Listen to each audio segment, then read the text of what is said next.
Greetings. Welcome to Speak Nerd and Enter.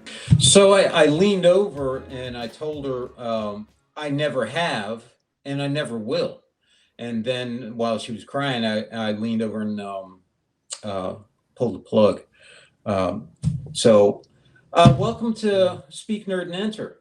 I'm Sean. This, of course, is Rich and Mark. I wanted to ask Rich and Mark, because you guys are all caught up now. What did you think of Andor? Who to go first? Me or Rich? Oh, What do you think? Rich, are you dying to share your opinion? no, you can go. I'm Okay. actually I'm actually eager to hear Rich's because I know Rich is the one who's of all of us, I think probably most recently the most sour about Star Wars. Although Yes. that might be Mark. Oh, I was merciless to the Obi-Wan series. Right. Well, we both were. But I Yeah. mean overall, I think either two of you, but I don't know. Whichever one of you wants to go first. Okay. Well, I'm All going to right. go first because Rich Go ahead, said I Mark. could go first. So shut up, Okay. Rich. Hey, I like well, first of all, overall, love the look, the aesthetic. It feels very Rogue One, and I know it's got a lot of the same people. So it feels very 70s Star Wars and a little bit less of the CGI Star Wars, which is like the prequels and the latest trilogy and whatnot. So I like that. I also like the way they're doing these kind of 3-episode arcs, right? Mhm. And so the arc where it was like the setup for the heist or him going on the run kind of thing, Yeah. and then the heist, and now we've got the post heist stuff. So like the heist was okay. It felt like there was a lot of build up to get to the actual heist, and whatever. It was fine, but it wasn't like, oh man, I'm on board for everything. And then immediately after the heist, he's on the run all by himself, and I'm like, what the heck is going on here? And they almost lost me, right? And then he gets arrested. I'm like, what is this show about? And they've done such an excellent job since he's been in prison with the different arcs of showing the insidiousness of the empire. Spoilers. Like you're putting people in jail for 6 months and they're never getting out. You're going to work them to death. They're just doing the thing, and the other, of course, 6 years. 6 years. Yeah. So, like I said, that really showed the kind of the evilness of the empire without this being like some kind of overt show of ridiculous violence or something like that, like blowing up Alderaan or whatever. And then they showed a lot of kind of the building of the Rebel Alliance. We always think of the Rebels. Rarely do we think of the Rebel Alliance. And they've done a good job of showing these kind of different groups who are all starting to unite against the Empire. So I really think that the storytelling, they're doing a really good job of pulling in some of these things that maybe haven't been a focus in previous shows and movies and building on that. And so I like it. Like I said, that for a minute there, I was like, what are they doing with this? I don't really like it. I admit they brought me back. Now I saw that last episode, and where the dude had like the stroke and the doctor was filling him in and everything. I was like, oh man, I'm on board. Like that was an episode, and finally the shift manager is starting to answer the questions, and What I don't know where it's gonna go, but I'm digging it. You know what was cool about that? And because I thought about this a good bit while I was watching the show, and I remarked to Helena about it as well, because I liked it so much. I made her sit down and watch the series as well, and she's really liking it too. And I realized that the thing about the show is it has the Star Wars atmosphere, no doubt. I mean, from top to bottom, visually, the sounds, the audio that they have with that is so Star Wars. Just the ambient sounds of Star Wars is so cool. It's really immersive that way, right? All the good stuff that way to put you in that feel. So that when you're in the office building and the futuristic looking cubicle things that are the circular stuff and all that sort of thing, all of that looks so Star Wars. When they're in the house and he's I can't remember his name, but he's sitting there with his mother and he's passive aggressively drinking his cereal milk and all that Blue stuff. milk. Yeah, that was so Star Wars. But the other part of it was because I was trying to figure out, well, what is it that I like so much about this setting, right? This particular storyline. It's because it's what I wanted Lucas to do with the old series, which was, as we grew up, make it more adult. And you didn't have the comic relief in this. I realized that's what was missing. They didn't dumb it down by putting in the stupid droid who's making the funny noises, or the cute little BB-8, and all that stuff. None of that is anywhere to be found in here. None of it. So it doesn't take away from the tension as it builds. Lucas loved to have tension building and then put something funny in there, and to cut the tension and then build the tension up and then something funny. This is just letting it grow on its own. And for me, as a, just like you guys, a Star Wars fan since it came out, and seeing it in the theater and all that stuff. By the way, you should have a shirt like that, Mark. Something about, I saw it in the theater, something like that. This is what I wanted for the series, for the universe to grow up with me. So it's something that I can enjoy as I become someone else through life. This becomes something else as well, something I can enjoy that way. So it's interesting that you brought that up, Mark. That's what I had kind of observed with that, because I was really trying to figure out what is it that I like about this so much, because I knew in the beginning you didn't. Yeah, and I'll also say, as I'm thinking about it, that security guard guy who got fired and he's living with his mom. Love his mom. I have no idea what she has to do with this story at all, but it's a very cool dynamic they got going on there, which may have nothing to do with anything, but it was a good choice. Is that guy is not evil. Like, you know what I'm saying? Like, he is a hardcore zealot for the Empire, right? I'll say that, but he's not like, I'm evil and I want to like line up rebel scum against the wall and shoot them. He is pro law and order. He's like, 2 police officers were killed, which is true. You know what I mean? And he's like, this Andor guy is dangerous, which is true. And he's looking for, so like, he's not a bad guy in the sense that, he's a bad guy. He's just like, all in on the Empire and the law and order and that kind of thought process. But, he may end up being the bad guy. Even that what is it? The ISB chick, ISB lady, the white, like I don't necessarily think she's evil either, right? You know what I mean? Like they're doing their jobs very zealously, and that's kind of bordering there. And I really like the nuance that they're showing, right? And you know who he reminds me of? You know who he reminds me of? Thank you, Forrest. You know who he reminds me of with that? I was just thinking about this just now as you were talking about it. He reminds me of a mixture of Dwight Schrute from The Office and Larry David from Curb Your Enthusiasm. Where he's I don't know if you ever saw that, the US version of The Office, but Dwight Schrute was that way. He was weird, but just a true believer in what was going on in the company and all that stuff, and unbending and all that sort of thing. And kind of like Larry David, where he can't stop himself from saying things that are going to cause him a lot of problems, So I loved the scene with him seeing the ISB officer outside her work. That was so good, because that was so un-Star Wars from before, but it fit, it somehow fit in here, where this dude is not only a fanatic, but a stalker, right? And because she's so screwed up, she's pretending to if you come near me again, I'm gonna, but she's not. She's kind of into it, you know what I mean? And so I love that scene. I love the dynamic. I love seeing, and a little bit mixture of like Norman Bates in there with him too, with the mother dynamic, and I love seeing that character. I could watch an entire series just about how the Empire works, the inner workings of it, with the dynamic between him and that lady and the guy who played the Maester out of Game of Thrones, and all that.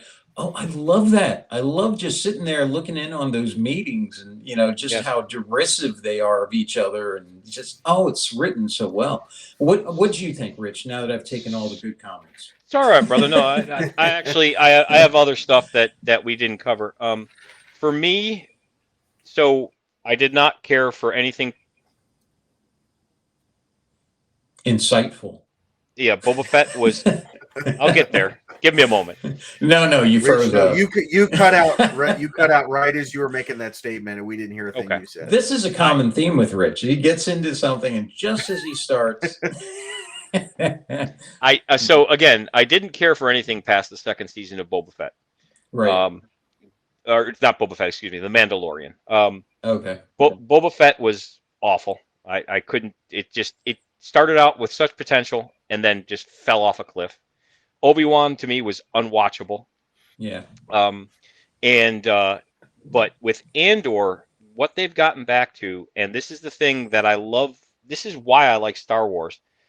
If you've ever looked at those DK photo books that they make, where it's like the encyclopedia of this movie or that movie, or the weapons and armor of this, it's an attention to detail. Andor is taking the time by not rushing through the plot, by giving it time to develop, giving you time to stew and to simmer. It is allowing them to draw out details about the Star Wars universe. Like I wanted to, just like you, Sean, I wanted to know what happens.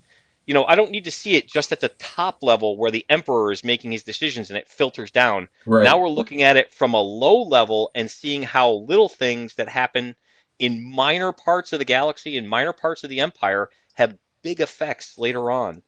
Andor's actions were nothing in comparison to the Galactic Empire, right? It was a simple, fight, murder gone wrong, but now this has caused the development of the Rebel Alliance.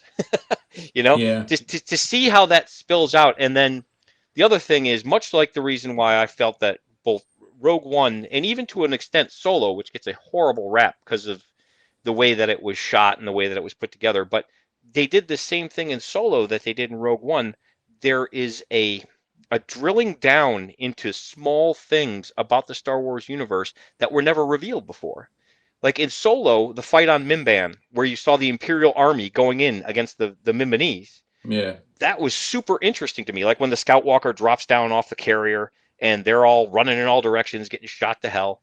And then here in Andor, you get to see small little things like that scrapyard. I mean, most people would look at that scrapyard, it's like, oh, it's a scrapyard.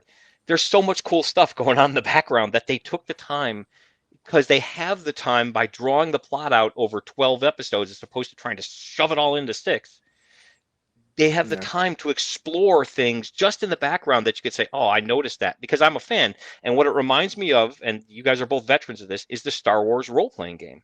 There is that huge attention to detail that they care. You could tell that the guy that's doing Andor, being the same director that did Rogue One, he cares about these characters. He cares about this story. He wants to make this story meet up with what he did in Rogue One, which is what I thought made Rogue One such a great movie. There was so much cool stuff that was revealed in Rogue One that had never been seen before.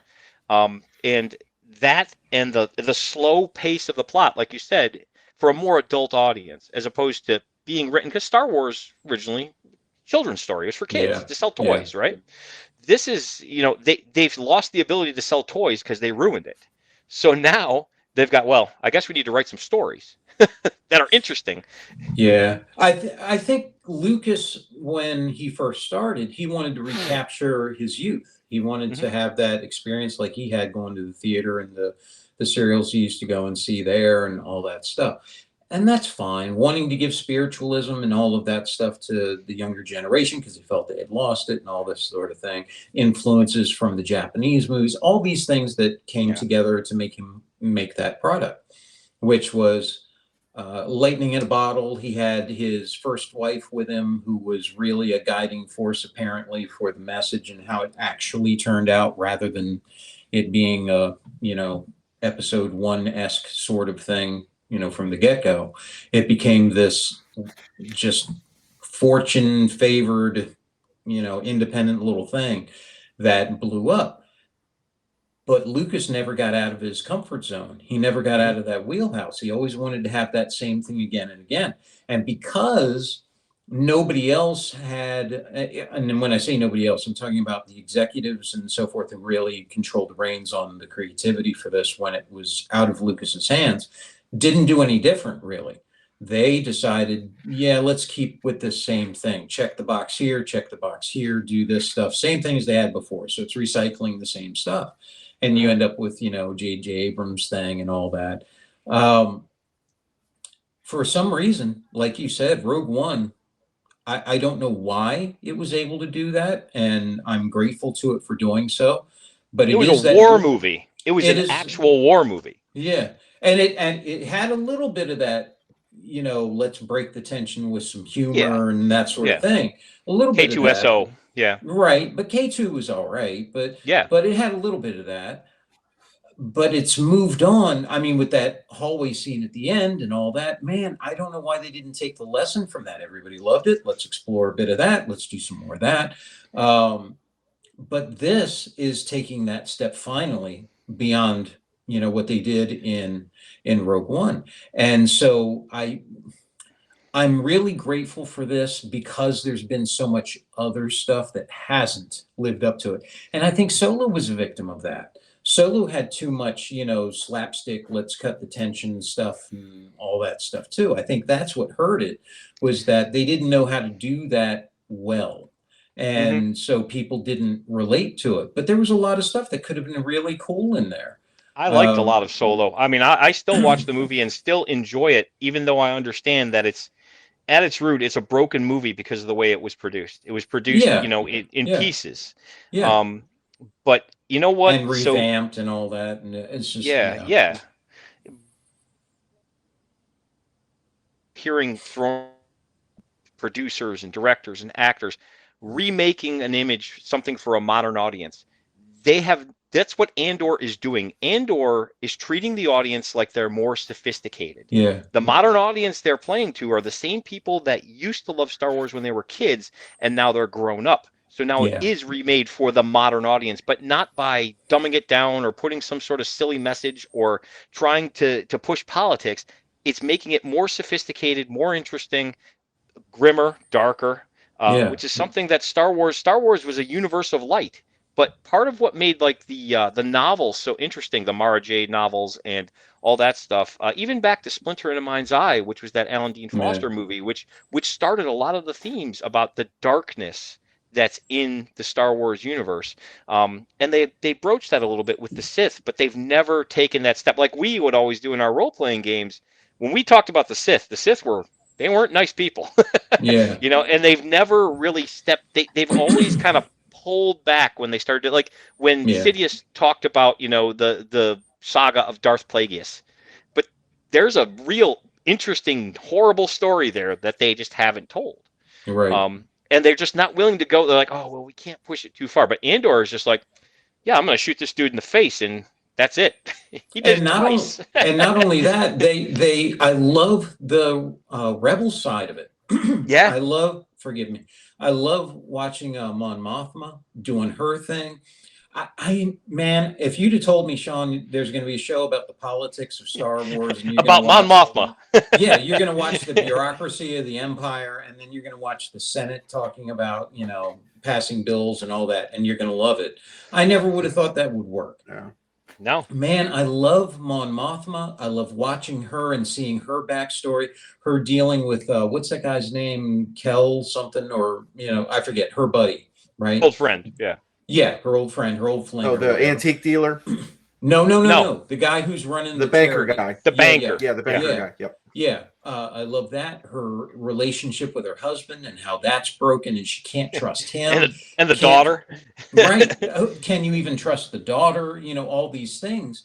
And she's trying to start this rebellion, and she's having to give up everything in order to do this. And you can see the tension and how scared she is of she's tentative. any moment. She like the antique dealer. He's all in. He's like, we're doing for this. Him, right. For him, we have to provoke the Empire to overstep their That's the thing I down like enough too. And be.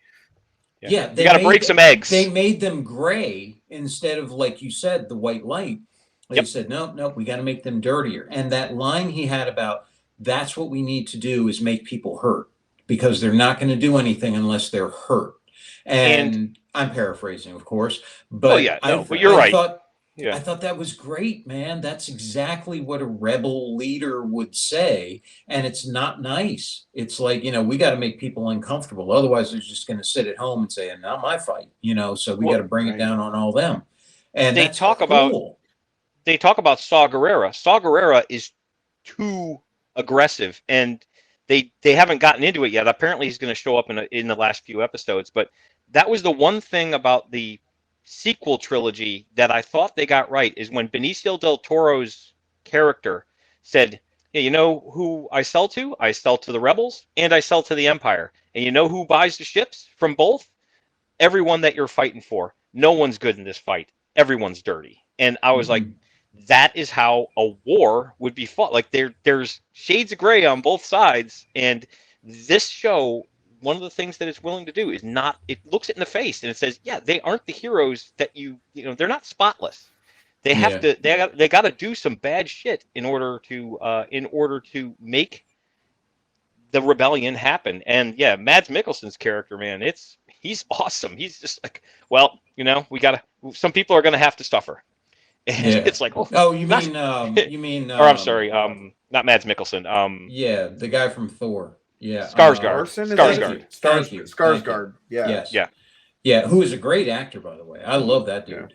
Yeah. This show has been great that way. And I love that. I really hope it's popular. I know so many people, or not, I shouldn't say that. I know there was a large number of people saying, "Oh, it's so boring," and all this stuff. Mm-hmm. Man, I hope this show does well. I really do, because I would love to see this part of Star Wars explored. I love the writing. I love the characters. I love the uncomfortableness they give you, even with, like I said, with that interaction with the guy and the Imperial officer. Who'd have thought you'd be sitting there feeling uncomfortable for an Imperial officer? Yeah. It was weird. They were weird. Yeah. It was like, I don't like this. This makes me feel weird. And you're not sure if she's against it or for it. You're kind of like, she kind of looks. Oh no, she's into it. Right. She's into it.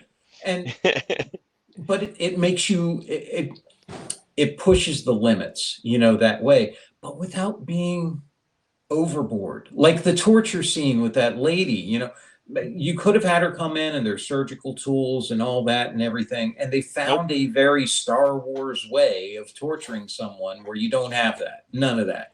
But that was even more horrible than just cutting someone up with tools. They had to kill a whole race. Yeah, or Empire Strikes Back, where you're putting, Han Solo against this giant taser or whatever. He's getting zapped, and that was like, oh, okay, we understood that. This was horrible. Yeah. Where the guy's just explaining it, and then I'm sitting there thinking to myself, like, is he telling the truth, or is this just another thing on top? Because if they discovered some frequencies that caused you distress or whatever and made up some ridiculous story about it that's just even worse, we don't know. You don't know. I mean, I think he's telling the truth. They were telling, because it's cool. He's telling the truth. I do too.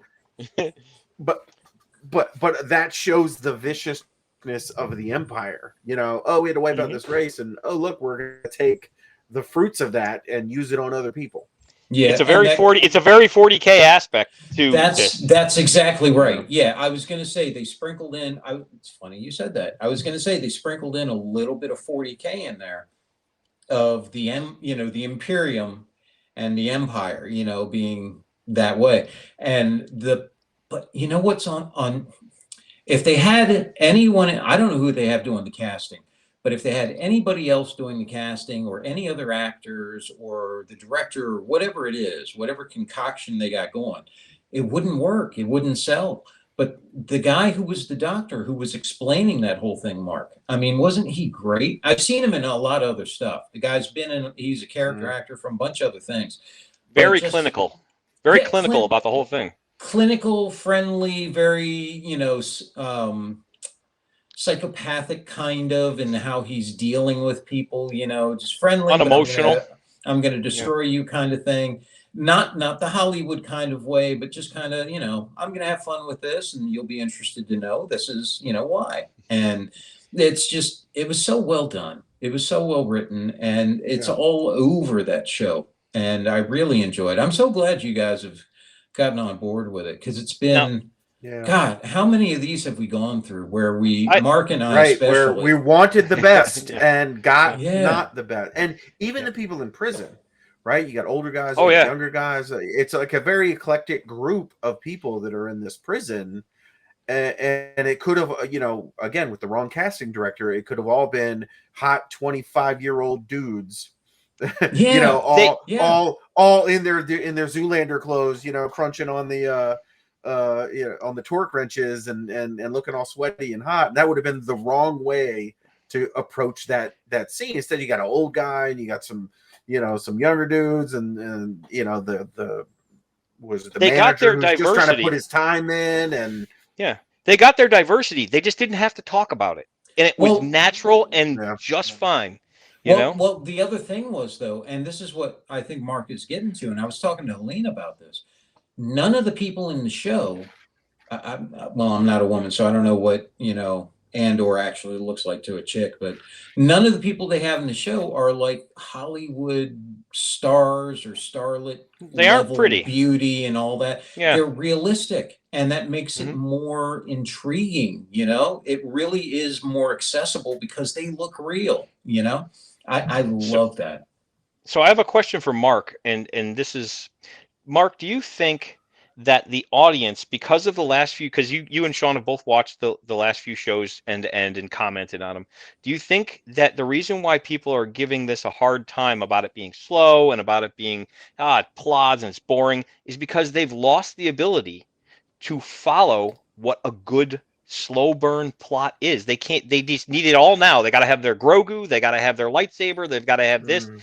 and they don't have the ability anymore to recognize like, oh, I forgot what it was like to actually come back every week and see the plot slowly develop in a way that makes sense from week to week. Do you think they've lost the ability for that? I think there's a No, good I bit of absolutely don't. He asked me, you shut up. Uh, I asked Mark no, to give him a I chance. don't Yeah. think anybody has lost the ability. Here's what I think. Shows like Breaking Bad took their own sweet time, told an amazing story. This show is doing a good job in telling an amazing story. Mm-hmm.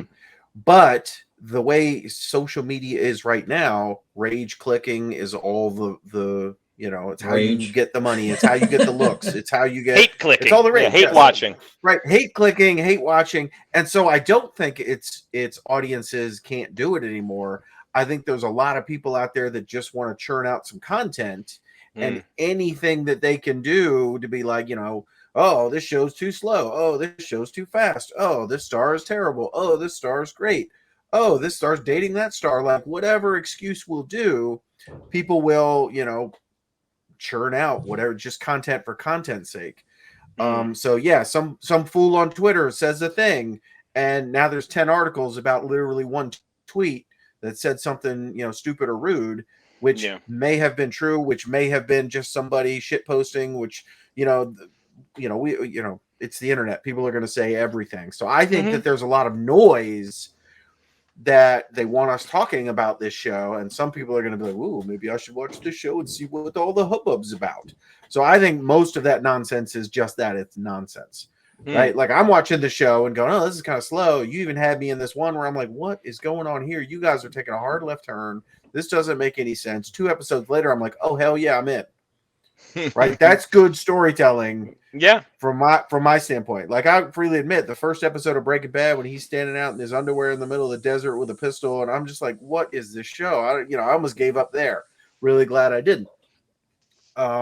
So anyway, that's kind of my answer. I think it's more just social media noise tends to ratchet up the negativity on everything because people want to talk about a thing, and so I think it's more of that than it is audiences don't appreciate. Having said that, if you're an audience who's coming into this show with the same mindset that you're going into the animated Rebels or some of the movies or things like that, like this does seem to be a bit more of a mature show that I don't know if my 10-year-old would love this show the way I love it. I think This he's isn't for looking children.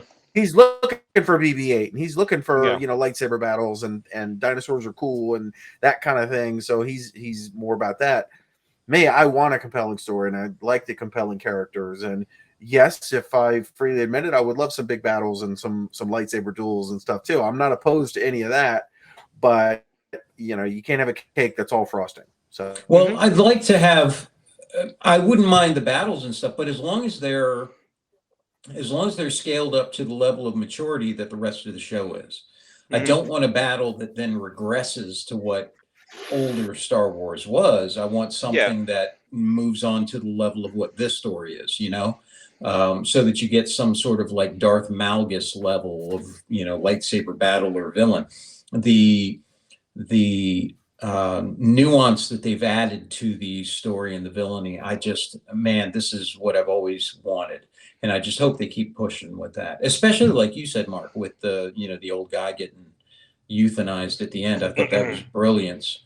And Andy Serkis, wonderful. Oh, I love fantastic him actor. Fantastic. I love him in just about everything he does. And in this, he was wonderful again. And it is nice to see him be an actor rather than play a role. Like he did fine as Gollum, but we weren't looking at Gollum. We were looking at we were looking at him. We were looking at Gollum, if that makes sense. Right. So well, he was like that in King Kong too. In King Kong is nice, right? Yeah, he is a wonderful actor, and it's really good to see him in a role like that. I've always loved his work, and I really like him here because they let him be a mature, human-looking person. You could believe that he's been in prison for however long he's been there, and just played it wonderfully. Yeah. I think as far as the people go, one of the things I think people, and I think we all do this, is that we all have our triggers. We all have our traps, right? And we go into a situation ready for that trap to be, set off. And if we're expecting, especially if like with Star Wars, you go in and you've been triggered enough times, you go in and figure, okay, something in here is going to piss me off, and you're kind of waiting for it to happen.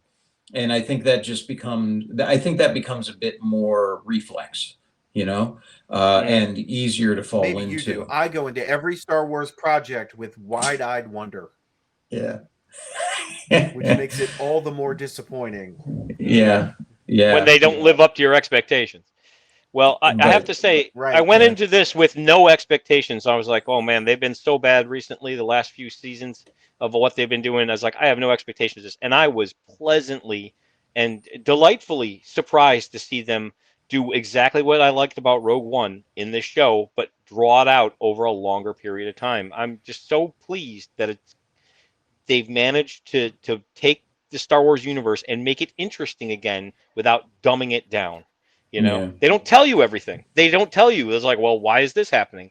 If you don't have the background from knowing why things are a certain way in the Star Wars universe, they don't bother to have to explain it to you. They just you'll get it in the back end. You'll have to figure it out. You watch someone else review it who can explain it for you, but they don't waste their time explicating everything. It's like, oh, we need to talk about why the Empire is bad, and we need to talk about why the coins are stacked up that way inside the treasury. I mean, they're just like, look, you'll pick it up on the way, or you won't. Or you won't. Yeah. You won't go that deep, There's an importance to the story, and the other things are just, like you said, those are just garnishes, And like Saw Gerrera. They don't explain who Saw Gerrera is, but he's important, but they don't have to go back and like, well, he's this rebel leader who's very violent and he's crazy and he hates the fact that we're not going. They don't bother with any of that. They're just like, it's Saw Gerrera. Some people don't like his methods. Done. Yeah. Done. Yeah. And I think that's, sorry, go ahead, Mark. Go ahead, Mark. Well, I was about to say one thing, and maybe you guys know this, but I don't. What are they making in this prison? Like, what are these guys putting together? They look like engine parts to me. Yeah, I don't know what it is, and it may not even matter. But I was like, what is it? They're power couplings for an ISB. For an ISB. No, I don't know. I'm joking. I have no idea. They look like engine parts to me, honestly. They look like something you see inside a motor. Yeah. But it doesn't matter. System. I think it has to do with the cooling system on TIE Fighter. Right. They're power converters. He was going to go to Tashi Station to get them. but the thing is that he's an expert on how to make them. But that's exactly the point I was just making. It doesn't matter what they are. Who cares? Because it's backbreaking. Mm-hmm. People die making them, and they're working them to death to do it. That's what's important. But it looks cool when they're building them. Now, I will say this: when I found out that in Rogue One at the end, the original idea was to have Vader show up and go to war with, the rebels, that the rebels were supposed to show up en masse and, this big battle, and Vader's on the beach, like destroying tanks and all Oh, this I'm stuff. glad they didn't do that. Glad they didn't do that. Yeah. I'm glad they didn't do that.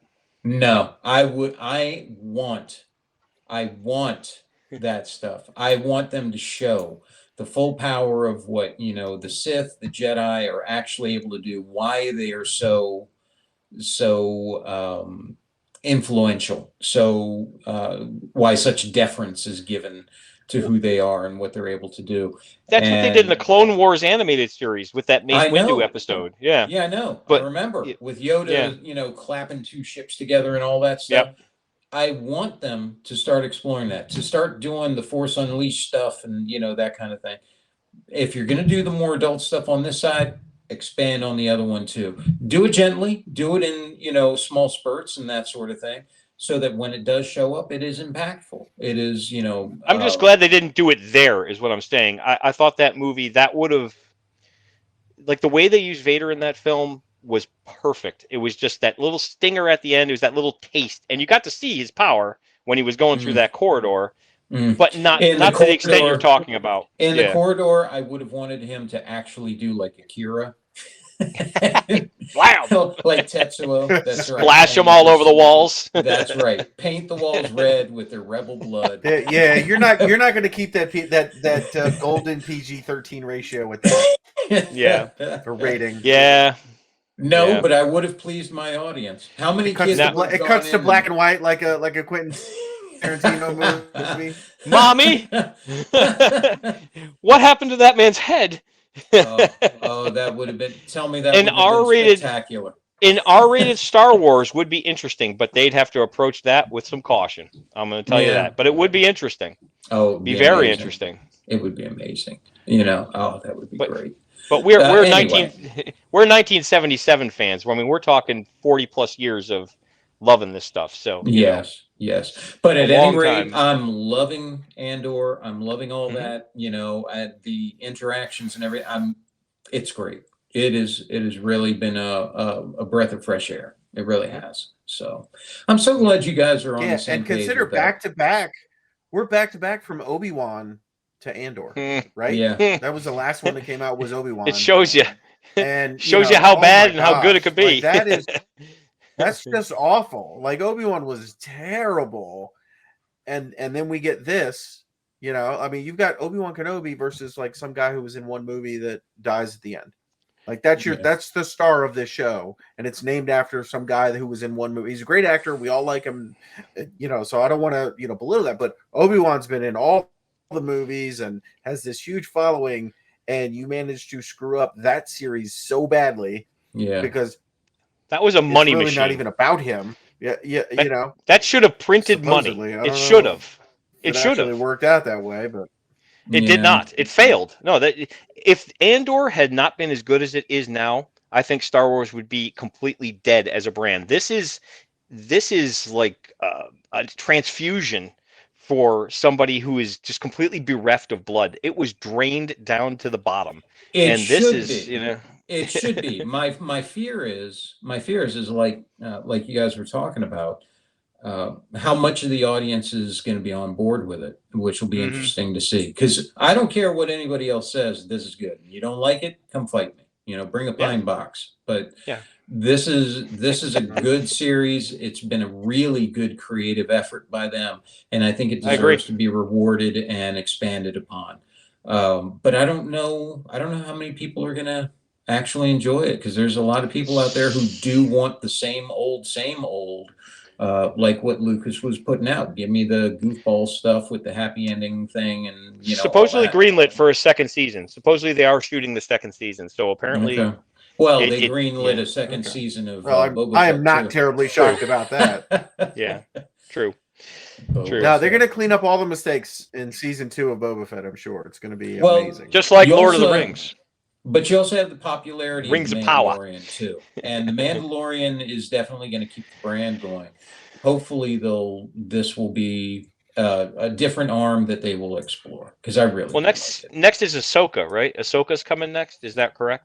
I don't know. I don't know which one's coming out next. I know they're Mm, doing Ahsoka, but the Tales of the Jedi is the one that just mm, came out, and that mm, had, Okay. some Ahsoka stuff in it, some background stuff for Dooku. I don't know if you've seen it. If you haven't, they're mm-mm, very short. They're kind of like the Love, Death, and Robots thing of Star mm, Wars, except they're pretty much Dooku focused. Not all of them, but pretty much Dooku and Ahsoka focused. So they're very short, very easy to watch and be done with, and all that. Some of them I like better than others, but they're not on the level of Andor. They're not on the mm. level of that, though. There is some stuff to enjoy in a number of the episodes that does fill in information and Yeah. that character and hers. So Well, I also hope that the people working on Andor, I hope they get recognized for what they've I done do because too. they in my mind, they've saved Star Wars as far as me as a fan goes. I'll watch more stuff from this team that's doing Andor. Other stuff, I don't know. You Look, know, I'm not gonna lie. I'm gonna watch anything they put out that's Star Wars. I'm gonna Yeah. watch it. You put out a movie, I'm there. You put out a show, I'm there. But if it's what we got with Obi-Wan, Boba I'm Fett. gonna let everybody know that I Boba Fett. don't Yeah, like it. You know what I mean? But like, let's be honest, they're gonna get my money because I'm gonna go to that movie or I'm gonna watch it on the show. The question is, mm, do you want my money and the bad reviews that go with it, or do you want my money and us to tell everybody how much we love it? That's what it's Yeah. going to boil down to. I don't really know that many people. A lot of people say, sadly, "Oh, I'm not going to go see that. Oh, you messed up the last. I'm not going to go see it." I'm like, "Cool, you don't. I'm going to go see it Yeah. with some see, trepidation, but I'm still going to go see it. I've I'm like invested this Mark. much of my life so far. I'm not going to stop." yeah, Yeah, I'm not. I'm like Mark. I'm gonna hope that they get It's the same something thing with right. Marvel. I don't want to go see Namor, but you know what? I've invested this many. It's Uh, Namor. uh, it, you know, hopefully he's no more after this No movie more. and Yes, that's what I've been saying. No more. Yeah. Yeah, well, so here's the thing. I vary from you guys in that is that I will like Rings of Power. I refuse to watch. The insult is too deep. It's too deep.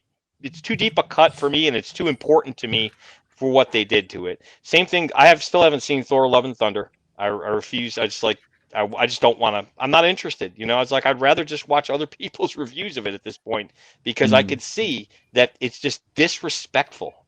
When they disrespect the audience, and I think you're right. I don't think they care whether they get your money and you like it or you get your money and you hate it. They just want your money at this point. Right now, it's all profit driven. But there was a time when they actually cared whether they could both enthrall the audience, entertain the audience, and keep as much of both sides of the audience, new fans and old fans, at the same time. I think that's just been tossed out the window. They're like, we'll take whatever we can get as long as money comes in. Well, in all fairness, don't forget, Star Wars would have been a huge failure if Lucas Mm-hmm. had just been left to do his vision. Yes, He had to that's have a true. lot of people around him and a lot of luck to be able to get it done the way that it yeah. needed to be.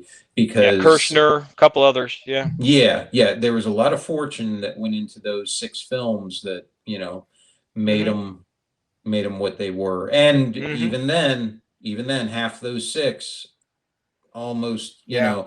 I remember Yeah. Phantom Menace Yeah. going there and going in, I mean, just so excited, Mhm. and I leaving like the there. Phantom Menace.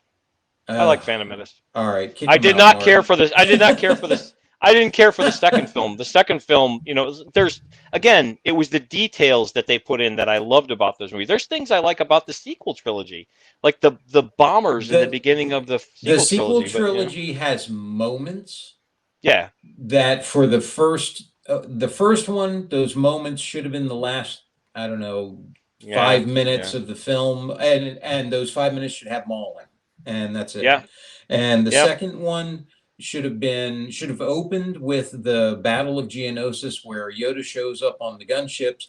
I don't need to see anything else before that. He could just show up there with the clones and just Hmm. start fighting. I'd have been happy. And you end it with him marrying Padme, and I'd been like, okay, I guess they're married. And I'd have been fine with that, right? I don't need their story. I don't need any of that. Okay, his mom died. Great. You could just tell me because, it wasn't really a big deal. Then the third one, I think you could show me all the stuff with Grievous, with Sidious, with Palpatine, his alter ego, and the rest of it, I think 90 know. minutes of Anakin just killing younglings would have done it. They never did it. They never did it. You have Sidious telling No, him. see, I disagree. I disagree with you. I want to know how Anakin feels about sand.